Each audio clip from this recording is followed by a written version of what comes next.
Ömrümüz zangı kata. Ömür деген қаталар.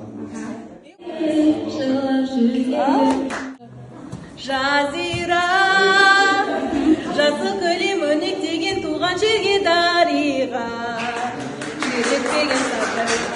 Келді көп қыз көп ұл, жатақхана шағын қалашық, болдау мекен өмір. Бұл мамандықты не себепті таңдадыңыздар? Болашақ мамандығын таңдағанда алдында қандай мақсат қою керек?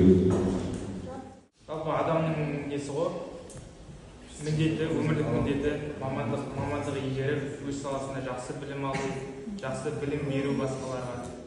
Болашағымызға қажетті болып жатса, біз бар күшімізбен сіздерге көмектесуге тырысамыз.